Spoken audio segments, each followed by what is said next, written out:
नमस्कार, खबरों की खबर में आपका स्वागत है। मैं हूं संकेत उपाध्याय। इस वक्त हम हैं लखीमपुर में। लखनऊ के साथ साथ चौथे चरण में लखीमपुर भी चुनाव के लिए जा रहा है 23 तारीख को। ये वो लखीमपुर है जिसमें आप जानते हैं कि टेनी पुत्र की जो जीत थी और उसने जो किसानों को कुचला था, उसके बाद से ये उत्तर प्रदेश की राजनीति का एक केंद्र बिंदु बन गया।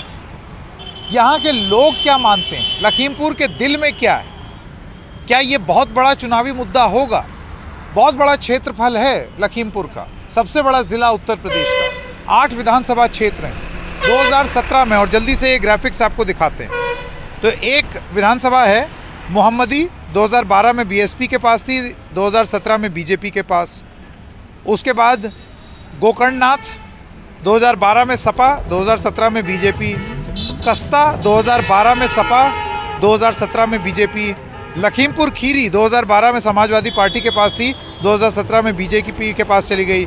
श्रीनगर एक विधानसभा क्षेत्र है, 2012 में बीएसपी, 17 में बीजेपी।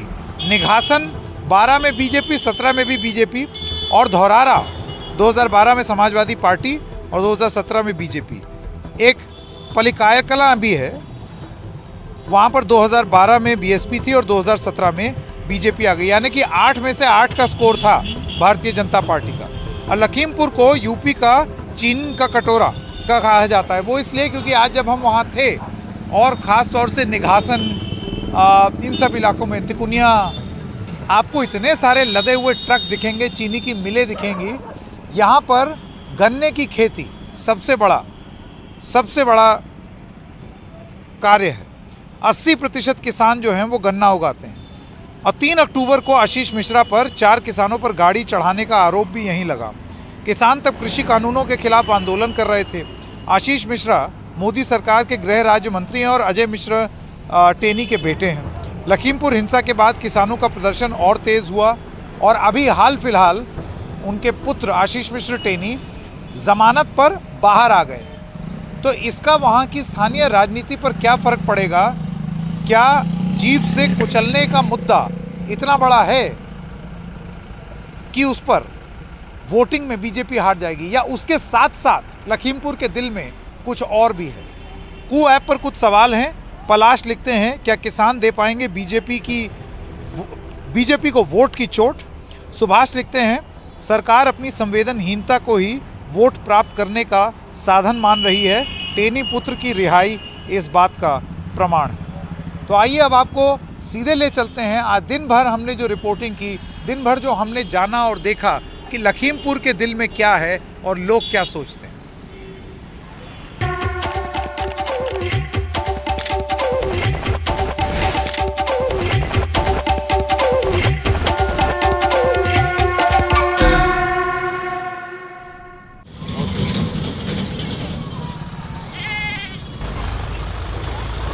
ये जो जगह है, इसकी वजह से तमाम लोगों ने यहाँ पर राजनीति की, और उससे पहले तो क्या दुर्भाग्यपूर्ण घटना जिसमें इतने सारे लोगों की मौत हुई, लेकिन उस पर राजनीति भी जम के हुई। आपको क्या लगता है कि क्या ये लखीमपुर में राजनीति प्रभावित कर सकता है ये प्रकरण?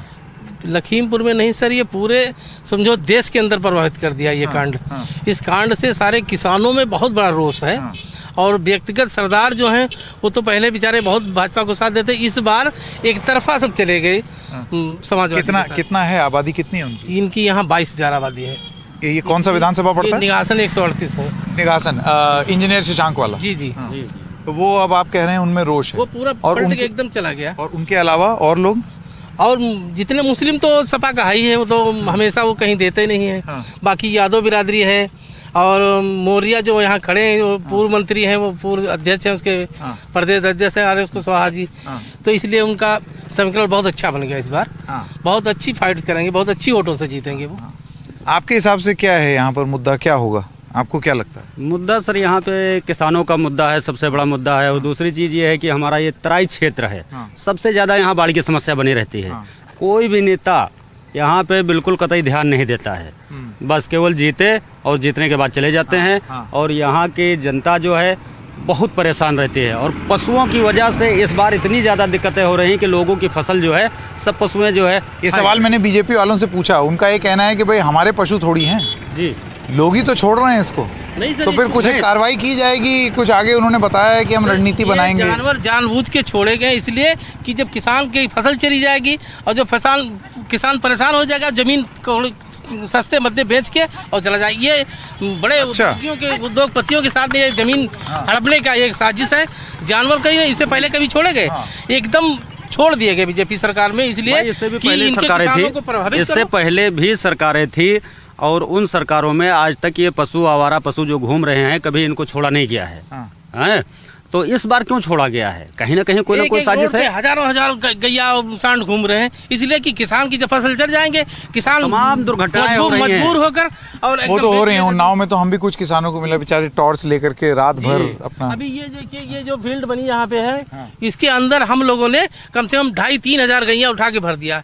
इसमें एसडीएम साहब आए, बीडीओ साहब आए, सब लोगों ने फिर 25-30 ट्रालियां मंगवा के उनको फिर जंगल में छुड़वाया गया, कुछ गौशाला में छुड़वाया गया। गौशाला में क्या है ही नहीं, गौशाला वो मर जाती है जाके उसके अंदर। जानवर की गलती क्या? गलती सबसे बड़ी तो सरकार की है कि उसने छोड़ दिया एकदम कि जाओ किसानों को चरो। तो आप भी ये मानते हैं इसी से कि चुनावी मुद्दा न केवल यहाँ पर जो प्रकरण हुआ वो, पर किसानों के कई सारे और मुद्दे भी हो सकते हैं। सबसे बड़ा मुद्दा तो एक गाय सांड का है, इससे बड़ा कोई मुद्दा नहीं है। सबसे बड़ा गाय का सांड का है। इससे जो है एक्सीडेंट इतने हो रहे हैं, इतने आदमी मर रहे हैं, इतने गाड़ी से एक्सीडेंट नहीं हो रहे जितने एक्सीडेंट सांड से हो रहे हैं। इससे पहले जब ये कांड नहीं हुआ था, उससे पहले इतनी समाजवादी की लहर नहीं थी। जब से ये कांड हो गया, पूरे प्रदेश के अंदर किसानों को एक रोष पैदा हो गया कि बताओ, किसानों के ऊपर गाड़ी चढ़ा दी गई जानबूझ के। ऐसा कहीं होता है? जलियांवाला बाग बना दिया गया, इसलिए लोग यहाँ पहुंच ना रहे। पूरे प्रदेश के एकदम हवा बदल गई। हम इस वक्त लखीमपुर में हैं और ये यहाँ का सदर चौराहा है, जिसको लेबर चौक भी कहा जाता है।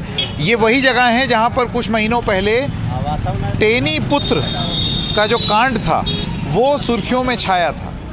क्या वो सबसे बड़ा मुद्दा है यहाँ पर 8 विधानसभा क्षेत्रों में, जिसमें 2017 में पूरी तरीके से बीजेपी की एक लहर आई थी। उससे पहले 2012 में बसपा और सपा भी थे, लेकिन 2017 में पूरी तरीके से बीजेपी हो गया। लखीमपुर के दिल में क्या है, आइए जानने की कोशिश करते हैं। ये जैसे कि मैंने आपको बोला कि एक लेबर चौराहा भी है, यहाँ लोग एकत्रित होते हैं, लखीमपुर की अलग अलग जगहों से आते हैं रोज़गार की तलाश में। क्या आपके लिए पिछले 5 साल में या कुछ समय में क्या तकलीफ़ आपको हुई है? हमको कुछ नहीं मिला है, ना तो हमको आवाज़ मिली है, ना राशन कार्ड बना है, ना कुछ। हम मजदूरी करते हैं और मजदूरी से जो है खर्चा वही चलता है मेरा। तो यहाँ सुबह कितने बजे आ जाते हैं? यहाँ आ जाते हैं 8:30 बजे, 8:30 बजे आते हैं हम। और उसके बाद फिर इंतजार करते हैं? इंतजार करते हैं 11 साढ़े 11 बजे तक का, फिर घर को चले जाते हैं। कभी कभी मिल जाता है काम। और कितना मिलता है रोज़? 300 मिलता है। अब मैं आप लोगों से ये पूछना चाहता हूँ, आपने तो ये देखा ही होगा लखीमपुर किस कारण से सुर्खियों में आया था। किसानों के ऊपर जीप चढ़ गई थी। आपको लगता है कि वो लोगों के मन में है ये बात, ये जो हुआ? है सबके मन में है। आप कहाँ से? लखीमपुर से? लखीमपुर से हैं। अच्छा, आप कह रहे हैं लोगों के दिमाग में वो चीज़ है अभी? है। वो जाएगी थोड़ी ना, इतनी जल्दी थोड़ी ना जाएगी। टेनी महाराज के भैया ने जो है ये कांड किया था, वही। टेनी महाराज बुला रहे उन्हें? महाराज तो वही है वो जो। महाराज इसलिए बोल रहे हैं कि उनकी दबंगई है और नहीं महाराज बोलने, इनकी मजबूरी है महाराज बोलना। अब क्या किया जाए? नहीं, जैसे जो अब हम लोग केवल यही अपने वोट का चोट का दे सकते हैं इनको, और वही वोट का चोट इनको 10 मार्च को दिखाई देगा। अच्छा, वोट की चोट भारतीय जनता पार्टी को टेनी की वजह से दिखाई देगी यहाँ पर लखीमपुर में। इनको स्वाभाविक देखना पड़ेगा। और सरकार भी अपने आप से कहीं ना कहीं जो ये सोच रही है कि हाँ हम ये चीज़ें किए हैं, उसको आज अपना आने वाला 10 मार्च को भी दिखाई दे देगा कि हाँ वो कितना रोजगार दिए हैं, कितना क्या कुछ किए हैं उनको। जो सरकार है यहाँ की, उसका तो ये कहना है कि हमने रोजगार भी दिया, हमने कानून व्यवस्था भी दुरुस्त कर दी। कोई रोजगार नहीं हुआ यहाँ कोई रोजगार नहीं हुआ है। रोजगार 11 बज गया, अगर रोजगार होता तो हम लोग यहाँ खड़े होते चौराहे पे। अगर रोजगार होता लगा के आते हैं 25 इधर का 25 उधर का किराया लगता है, और यहाँ से जाएं तो खाली मतलब किराया हमारा चला जाता है। आज सिलेंडर यहीं पर रोज आपको 200 लेबर आपको यहीं खड़ा मिलेगा। रोजगार की बहुत समस्या यहाँ 50% लेबर पर डे जो है वापस जाते हैं। अच्छा, मुझे एक बात बताइए, क्या ये 2012 से 2017 में भी यही स्थिति थी या ये अभी हुई है? उस दौरान में ये स्थितियाँ नहीं थी, उतनी स्थितियाँ नहीं थी। उस दौरान में इतने प्रोजेक्ट चल रहे थे, छोटे छोटे बड़े बड़े जो कुछ भी चल रहे थे, उसमें एक कुछ ना कुछ लोगों को रोजगार मिलता था। तब 300 की दिहाड़ी थी, वही दिहाड़ी आज भी है, लेकिन आज ऐसी मजबूरी हो जाती है कि लोगों को 250 270 में भी करना पड़ जाता है। मतलब वो आज के 5 साल पहले जो स्थितियाँ थी उससे कहीं बदतर स्थिति है आज। मैं आपसे ये जानना चाहता हूँ कि ये जो और मजबूरियां हैं, जैसे नौकरी, इस वजह से ये मन आपने बनाया है अपना? महंगाई के चक्कर में भी बहुत ज़्यादा है, महंगाई भी बहुत है। जैसे कि आज कड़वा तेल हम लोग 200 रुपये किलो खरीद रहे हैं, यही जो है हम 100 रुपये में खरीदते थे। और जो सिलेंडर जो आज 1000 रुपया छू रहा है, मोदी जी ने कहा था सब्सिडी आएगी, सब्सिडी भी बंद कर दी। और 1000 रुपया गरीब आदमी कहाँ से लाएगा? 200-250 की मंजूरी हम करने वाले आदमी, अगर एक दिन लगता है, 4 दिन नहीं लगता है, घूम घूम जाते हैं। अच्छा, आप लोग सब किसान पृष्ठभूमि से हैं? मतलब गांव में खेती वगैरह होती है? नहीं, हमारे तो खेती नहीं है। अच्छा, आपकी नहीं है, किसकी है? आपकी है, फिर भी आप मजदूरी करने आए? हाँ भैया, ऐसा क्यों? अब नहीं कर पाए तो क्या करें भैया। सर, खेती में इतनी लागत लगती है कि उसमें पूरा नहीं कर सकते हैं, उससे ना अपने जो है खाने गैया भैंसी जो है छोड़े पड़े हुए हैं। ये सांड वाला मुद्दा तो हमने हर जगह सुना। इसमें जो है गैया भैंसी छोड़े हुए हैं, और जो लागत लगती है खेती में, वो खेती से निकल नहीं पा रहा है। अगर जो थोड़ा बहुत फसल होती भी है, वो गाय और साल चल जाते हैं। अच्छा, ये बताइए, बीजेपी तो बड़ी उम्मीद से है कि इस बार ये जो एक हवा बनाई जा रही है बेरोजगारी की, तकलीफ की, ऐसा कुछ नहीं है, जनता उन्हीं के साथ है। इस पर आप क्या कहेंगे? सर, रियलिटी है जो चीज़ है बेरोजगारी का, ये इसमें हवा नहीं बनाई जा रही है।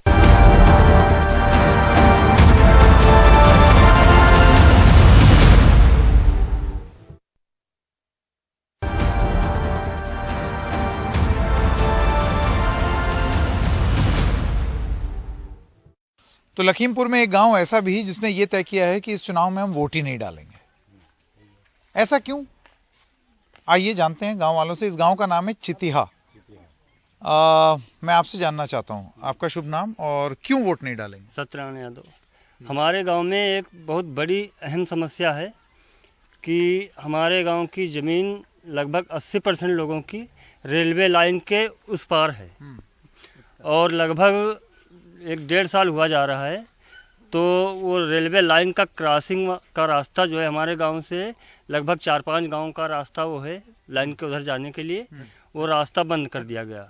पहले तो लाइन के खंभे गाड़े गए उसमें, फिर लोगों ने जब इतराज़ किया तो किसी तरह से वो खंभा हटा करके अपना आवागमन होता रहा। डल्लप ट्रैक्टर ट्राली बंद हो गया, आना जाना पैदल या साइकिल से आना जाना बराबर चलता रहा। उसके बाद वो रेलवे विभाग वालों ने जेसीबी लाकर लगभग 10 फीट गहरी 8 फीट चौड़ी नाली खोद दी, इसमें रास्ता खोद दिया गया, जिससे आवागमन पूरी तरह से ठप है। और हमारे गांव की खेती जो उधर पड़ती है, तो आप कैसे जाते हैं वहाँ? उधर लगभग यहाँ से 5 किलोमीटर बेलायन से रास्ता है, उस पे जाना पड़ता है, या जैसे घूम के जाना पड़ता है। और पहले कितना किलोमीटर था यहाँ से? पहले यहाँ से 2 किलोमीटर पड़ता था, अब 5 किलोमीटर हो गया। 5। और इधर तिकुनिया से जाते हैं तो कम से कम 12 किलोमीटर रास्ता है। तो ये बहुत बड़ी समस्या है हमारे गांव की, और हमने हमारे गांव के सभी लोगों ने मिलकर एक डीएम को और एसडीएम को, डीआरएम को कई बार शिकायत पत्र पहुंचाए गए, लेकिन अभी तक कोई सुनवाई नहीं हुई। ये बताइए कि चुनावी मौसम में ये कह देना कि वोट ही नहीं देंगे, ये क्यों? ये इसी के लिए, जब हमारा रोड नहीं तो हम वोट नहीं देंगे। जब रोड नहीं तो वोट नहीं। वोट नहीं, बिल्कुल नहीं। ये किसी के कान तक पहुंचा? नेता लोग तो बहुत बौखला गए होंगे जब वोट नहीं पाएंगे। बौखलिया गए, कई बार निकलवा चुके हैं पत्रकारों ने, लेकिन कोई आज तक सुनवाई नहीं है हमारी। अब हम लोग को उम्मीद किसी से नहीं है? किसी से नहीं उम्मीद है। जी बताइए, आप बताइए क्या दिक्कत होती है? दिक्कत साहब, उधर हमारे गांव के 90% रेलवे के उधर खेती है, और वही समस्या है कि ये सीधा 2 किलोमीटर रास्ता सीधे था, अब 5-6 किलोमीटर या तो उधर लालापुर के उधर होके जाएं तो 5-6 किलोमीटर उधर फालतू रास्ता पड़ता है, और वो रास्ता वो भी ठीक नहीं है। और इधर कुनिया होके जाते हैं तो वो भी रास्ता करीब 12 किलोमीटर उधर चक्कर पड़ता फालतू। ये समस्या तो इसीलिए हम लोग तय किया है कि ये वोट नहीं डालेंगे। वोट नहीं डालेंगे। कितने वोटर हैं इस गांव में? लगभग 700 वोटर है।